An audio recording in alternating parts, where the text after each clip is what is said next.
పెద్దవాళ్లలోనే కాదు పిల్లల్లోనూ మలబద్ధకం సమస్య ఇబ్బంది పెడుతుంది. ఈ జనరేషన్ పిల్లల్లో శారీరక శ్రమ తగ్గిపోవడం, జంక్ ఫుడ్ ఎక్కువగా తినడం వంటి కారణాల వల్ల ఈ సమస్య ఎక్కువగా కనిపిస్తుంది. కొన్ని జాగ్రత్తలు తీసుకుంటే చిన్నారులలో మలబద్ధకం సమస్యను సులభంగా పరిష్కరించవచ్చని నిపుణులు చెబుతున్నారు. మలబద్ధకం సమస్యకు చెక్ పెట్టడానికి డైటరీ ఫైబర్ ప్రభావవంతంగా పనిచేస్తాయి.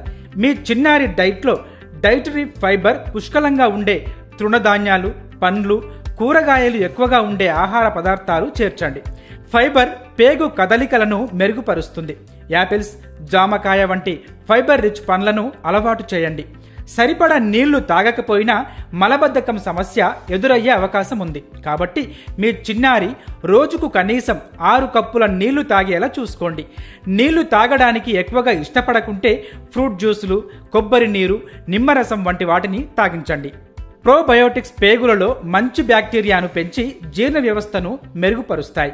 మీ పిల్లలు మలబద్ధకంతో బాధపడుతుంటే ప్రోబయోటిక్స్ ఎక్కువగా ఉండే పెరుగు, మజ్జిగ, యోగర్ట్ వంటివి ఎక్కువగా ఇవ్వండి. ప్రతిరోజు ఉదయం 1 గ్లాసు గోరువెచ్చని నీటిని తాగించండి. అలాగే రాత్రిపూట 4 నానబెట్టిన ఎండు ద్రాక్ష ఇవ్వండి. నిద్రపోయే ముందు ఆవు పాలలో నెయ్యి వేసి తాగించండి.